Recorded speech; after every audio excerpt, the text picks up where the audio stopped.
पहने ही पानी लाना पड़ा, लेकिन पानी की बोतल बिस्तर के नीचे गिर गई तो उसे सारा के ऊपर से चढ़कर बोतल लेनी पड़ी। इससे सारा की नींद खुल गई और उसकी जोरदार चीख रात के सन्नाटे में गूंज गई। उसी वक्त डॉक्टर चा वहां पहुंच गया। हाजुंग भी कमरे में घुस आई। उन्होंने देखा कि गु जुन बिना शर्ट के था और सारा उसके पास बैठी थी। बिस्तर पर बैठे दोनों लोग शर्मिंदा हो गए और कुछ समझा नहीं पाए। हाजुंग को लगा कि ये दोनों साथ सोने वाले हैं। थोड़ी देर के हंगामे के बाद चारों लोग शांत होकर बैठ गए और बात की। हाजुंग को गु जुन पसंद था, इसलिए उसे ये बर्दाश्त नहीं हुआ कि सारा उसी घर में रहे। उसने सुझाव दिया कि सारा उसके घर आकर रह ले, दोनों लड़कियां साथ रहेंगी। हाजुंग ने सारा का सूटकेस जोर लगाकर खींचा और उसे शिफ्ट करने में मदद की। रास्ते में सारा ने सुना कि गु जुन का घर पहले एक बूढ़े आदमी का था। जब वो बूढ़ा सड़क पर हादसे का शिकार हुआ और मरने वाला था, तब गु जुन ने उसकी मदद की थी। उसका शुक्रिया अदा करने के लिए उस बूढ़े ने गु जुन को अपना घर दे दिया। उसी वक्त डॉक्टर चा ने गु जुन से बात की और पता चला कि सारा और गु जुन की मुलाकात उसकी शादी के दिन से हुई थी। गु जुन जानता था कि सारा बहुत मुश्किल में है, इसलिए वो उसकी मदद कर रहा है। सुक क्योंग इस बात से खुश नहीं थी कि उसकी बेटी एक बोझ को घर ला रही है। सारा बहुत पॉजिटिव थी और उसने कहा कि अभी वो किराया नहीं दे सकती, लेकिन जैसे ही वो ठीक होगी काम ढूंढ लेगी। सुक क्योंग को लग रहा था कि सारा बस उनके घर में रहने का बहाना बना रही है। उसने कहा कि सारा तो एक पैरासाइट जैसी है। सारा को फिल्म के पैरासाइट्स की छवि याद आई और उसका मन दुखी हो गया। उसकी आंखें भर आईं और वो भागकर बाहर चली गई।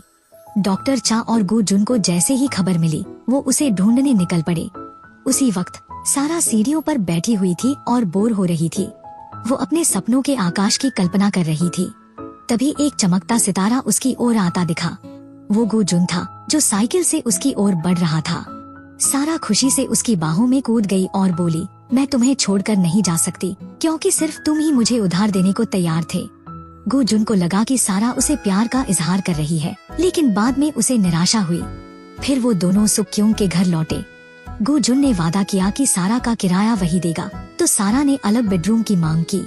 लिविंग रूम में हाजुंग ने सारा की सोशल मीडिया पोस्ट देखी, जिनमें वो अमीरी दिखा रही थी। इसलिए हाजुंग को लगा कि सारा के पास पैसे हैं, लेकिन सुक क्योंग को शक था कि शायद ये सब दिखावा था। गु जुन ने पुष्टि की कि सारा दिल की बहुत सीधी है, जो कुछ उसने पोस्ट किया वो झूठ नहीं था। इस तरह गु जुन ने हाजुंग और उसकी माँ के शक दूर कर दिए। जब सारा अपने कमरे में गई तो वो चुपचाप बैठी रही। तीनों को लगा कि शायद कुछ बड़ा हुआ है, तो उन्होंने थोड़ी देर तक कान लगाए।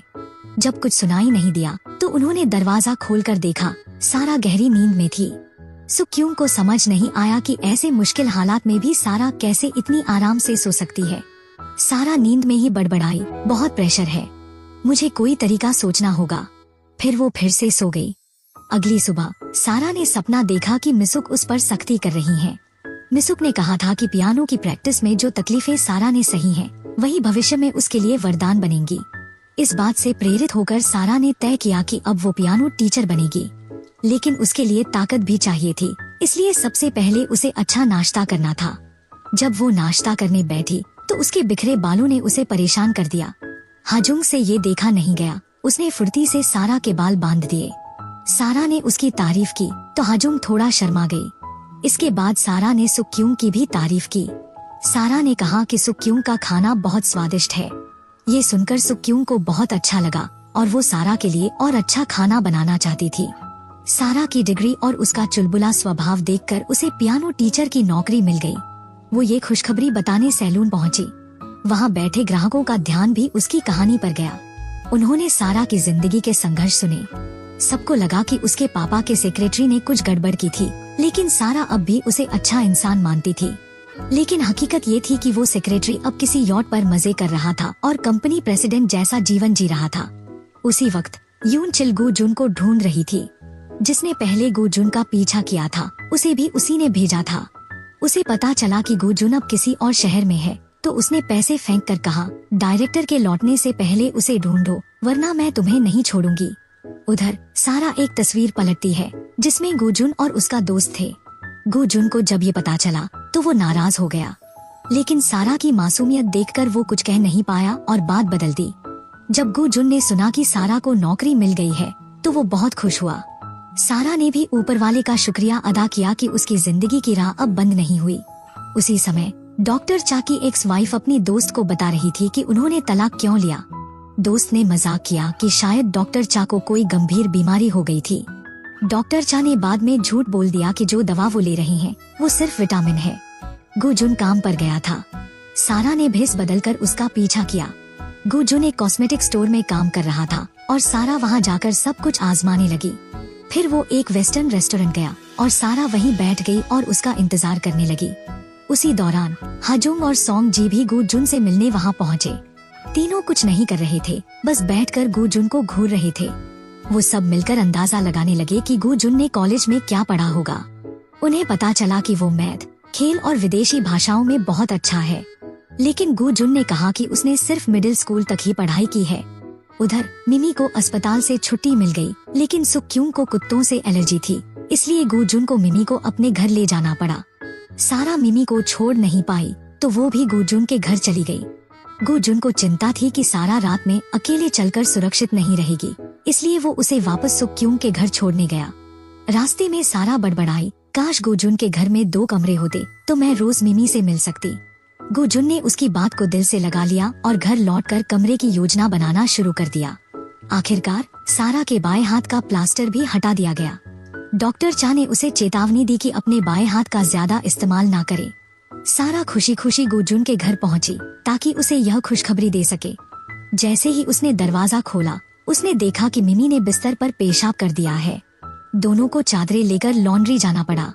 वहां बैठकर इंतजार करते समय सारा ने कहा कि उसे पहले पियानो बजाना पसंद नहीं था, लेकिन जब पियानो उससे छिन गया तब उसे उसकी सबसे ज्यादा याद आई।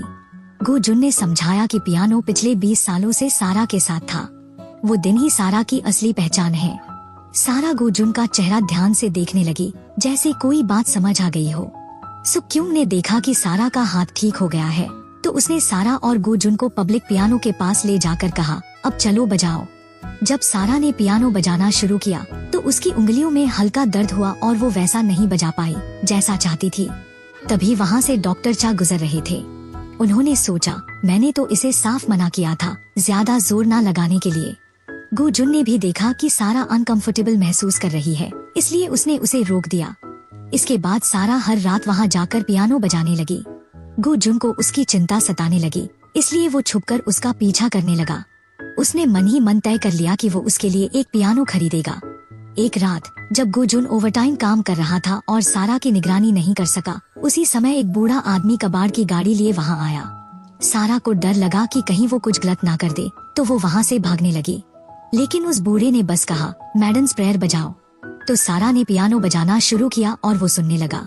दोनों के चेहरे पर मुस्कान थी। बूढ़े आदमी को याद आया कि उसकी पत्नी को ये धुन बहुत पसंद थी और उसकी आंखों से आंसू गिरने लगे। सारा भी भावुक हो गई, क्योंकि पहली बार किसी ने उसके बजाने पर रो दिया था। सारा ने ये खुशी गुजुन से साझा की। गुजुन ने उसे अपने घर आने का न्योता दिया और कहा कि उसके लिए एक सरप्राइज है। फोन कटने के बाद दोनों ने ऊपर आकाश की ओर देखा और मुस्कुरा दिए। उसी समय डॉक्टर चा गुजुन के पास आया। गुजुन को याद आया कि वो डॉक्टर उसे कई बार काम पर देख चुका है, तो उसे शक हुआ कि शायद डॉक्टर उसका पीछा कर रहा है। डॉक्टर चा को भी लग रहा था कि गुजुन शायद किसी से छिप रहा है। अगले दिन सारा की जॉब का पहला दिन था।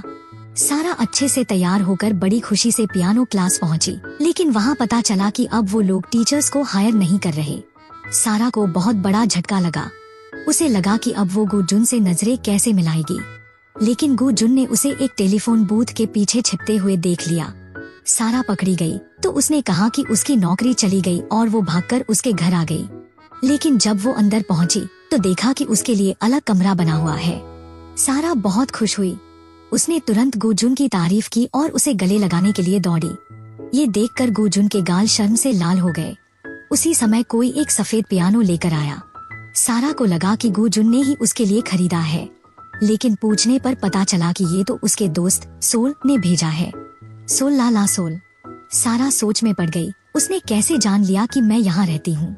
गुजुन ने कहा कि वो उसके साथ जाकर भेजने वाले का पता पूछेगा, लेकिन सारा तो बस इस तोहफे को पाकर ही खुश थी। उसने तय किया कि जब वो उस शख्स से मिलेगी तो वो अपने उस दोस्त से ठीक से धन्यवाद कहेगी। सुक्यूंग के घर लौटकर सारा ने उनके सामने अपनी और गुजुन की कहानी सुनाई। सारा ने उन्हें बताया कि वो गुजुन के घर पर एक पियानो क्लास शुरू करने की योजना बना रही है। उस जगह का नाम होगा सारास प्लेग्राउंड। सारा की क्लास के उद्घाटन के दिन सुबह सुबह डॉक्टर चा को हेयर सैलून बुलाया गया था बाल कटवाने के लिए। सुक्यूंग को उनका हैंडसम चेहरा और उनकी मर्दाना पर्सनालिटी तुरंत पसंद आ गई। जब वो उनके बाल काट रही थी तो वो बहुत ध्यान से काम कर रही थी, यहाँ तक कि उसने खुद ही उनके बालों को ज्यादा घना करने की कोशिश की। उसी समय हाजुंग अंदर आई और बोली, माँ, ये आदमी यहीं आसपास मंडराता रहता है। असल में डॉक्टर चा को सारा की चिंता थी, इसलिए वो उस नोट पर लिखे पते के अनुसार सैलून आ गया था। सुक्यूंग को लगा कि डॉक्टर चा उसे पसंद करता है। ये सुनते ही डॉक्टर चा डर गया और वहाँ से भाग गया। फिर सब लोग सज-धज कर सारा के प्लेग्राउंड में पहुँचे। अंदर की सजावट बिल्कुल नई थी। डॉक्टर चा ने गुजुन का शुक्रिया अदा किया कि उसने सारा का इतना ध्यान रखा, लेकिन डॉक्टर चा ने ये भी कह दिया कि गुजुन ने ये सब इसलिए किया क्योंकि उसे सारा के लिए दया आई थी। ये सुनकर गुजुन का मूड बिगड़ गया। सारा पड़ोसियों को पियानो क्लास के बारे में बता रही थी। कुछ दूर खड़ा एक अजनबी सूट बूट में इस जगह को देख रहा था। उसका मकसद क्या था ये साफ नहीं था। उद्घाटन समारोह के बाद डॉक्टर चा ने सारा को एक सुंदर तोहफा दिया, जिसे देखकर गुजुन जल गया। उसने गुस्से में सारा से कहा कि घर की सफाई करो। सारा ने थोड़ी देर सोचा और फिर आई लाइक यू नाम का गीत बजाने बैठ गई, जो कि एक इजहार था। ये सुनकर गुजुन का गुस्सा भी जाता रहा। वो सफाई करते हुए भी खुश हो गया। उसी रात सुक्यूंग एक अंधेरे गली से गुजर रही थी। उसे लगा कि कोई उसका पीछा कर रहा है। वो कोने में छिपकर बैग पकड़े खड़ी थी, किसी पर वार करने को तैयार। तभी कोई आया और उसे पीछे से गले लगा लिया। वो डॉक्टर चा था। असल में वो वहीं की बिल्डिंग में रहता था और यही रास्ता था उसके घर लौटने का। दूसरी तरफ सारा अपने छोटे से कमरे को सजा रही थी। उसने गुजुन को बताया कि उसकी चाय की प्याली उसके माता पिता की यादगार है और वो चाहती है कि भविष्य में वो इसे अपने पति के साथ इस्तेमाल करे। फिर उसने गुजुन से उसके माता पिता के बारे में पूछा। जब उसे पता चला कि गुजुन के पास कोई परिवार नहीं है तो वो मुस्कुराई और बोली, तब तो मुझे ही तुम्हारा परिवार बनना होगा। गुजुन थोड़ा शर्माते हुए बोला, मैं किसी से जुड़ना नहीं चाहता। उस दिन मौसम अच्छा था। सारा पर्चे बांटने के लिए निकलने वाली थी, तभी डॉक्टर चा उसके घर के बाहर खड़ा मिला। वो दोनों साथ में निकल पड़े। जब सारा स्कूल के पास पहुंची तो देखा कि ज्यादातर बच्चे पहले ही किसी पियानो क्लास में एडमिशन ले चुके हैं। सिर्फ एक बच्चा आया, वो भी सिर्फ गिफ्ट लेने के लिए। सारा ने वहाँ के ताइक्वांडो इंस्ट्रक्टर से पूछा तो पता चला कि अब पेरेंट्स अपने बच्चों को एक ही बिल्डिंग में सब कुछ सिखवाने लगे हैं। उसके बाद डॉक्टर चा ने सारा को खाने पर बुलाया। सारा ने स्वाद से खाना खाया। उधर गुजुन का फोन आया। जब उसे पता चला कि सारा डॉक्टर चा के साथ है तो वो नाराज हो गया और फोन काट दिया। वो तो उसके लिए लंच लेकर आया था। डॉक्टर चा ने सारा से कहा, मैं भी तुम्हारे साथ वैसा ही व्यवहार कर सकता हूँ जैसा गुजुन करता है। लेकिन सारा ने कहा, मैं गुजुन के साथ ज्यादा सहज महसूस करती हूँ। वो बोली, अगर गुजुन झाड़ू लगा रहा हो तो मैं आराम से पियानो बजा सकती हूँ, लेकिन अगर तुम काम कर रहे हो तो मैं खड़ी हो जाती हूँ मदद के लिए। डॉक्टर चा मुस्कुरा कर रह गया। फिर उसने पूछा, क्या तुम सच में गुजुन को जानती हो? उसी समय एक महिला समुद्र तट पर दौड़ रही थी। तभी उसने एक लाश देखी। पुलिस ने पुष्टि की कि उस आदमी की मौत 1 महीने पहले हो चुकी थी। आईडी कार्ड की फोटो धुंधली थी, बस नाम में जुन का आखिरी हिस्सा ही साफ था। आईडी नंबर से पता चला कि 6 महीने पहले उस आदमी की गुमशुदगी दर्ज करवाई गई थी। थोड़ी देर बाद यून शिल को पुलिस का फोन आया। उन्होंने बताया कि शायद उसका बेटा मिल गया है। पुलिस ने यून शिल से कहा कि आकर लाश की पहचान करे। दूसरी तरफ सारा डॉक्टर चा से बात कर रही थी। उसने कहा, मुझे पता है कि गुजुन के पास कई राज हैं, लेकिन मैंने कभी पूछा नहीं क्योंकि जब भी मैं पूछना चाहती थी वो बहुत उदास दिखता था। सोंग ये की माँ सैलून में बैठी थी। उसने बताया कि गुजुन को फोटो खिंचवाना पसंद नहीं, यहाँ तक कि उसने बास्केटबॉल खेलते हुए अपना वीडियो भी डिलीट करवा दिया। सबको शक हुआ कि गुजुन शायद भगोड़ा है। उधर गुजुन कॉस्मेटिक स्टोर में काम कर रहा था। अचानक उसने आईने में देखा कि कोई उसे ताक रहा है। वो तुरंत सतर्क हो गया। सारा को घर छोड़ते समय डॉक्टर चा ने कहा, मैं हर दिन तुम्हें खाने पर बुलाता रहूंगा जब तक तुम मना करना छोड़ नहीं देती। इतना कहकर वो बिना जवाब लिए चला गया। फिर सारा ने देखा कि गुजुन ने उसके लिए कॉस्मेटिक का एक सेट दरवाजे पर टांग दिया था। उसे याद आया कि पहले भले ही उसकी शरारतों से गुजुन चिढ़ जाता था, लेकिन फिर भी वो हर बार उसकी मदद करता था। ये सोचकर सारा का दिल भर आया। अगली सुबह हजुम ने सारा के बाल और मेकअप किया। सुक्यूंग ने उसके लिए टेस्टी सैंडविच बनाए। सारा पूरे जोश से ऐड बांटने निकल पड़ी। शाम तक काम करके जब वो लौटी तो गुजुन उसके जज्बे से इतना प्रभावित हुआ कि उसने उसे उसकी ट्यूशन फीस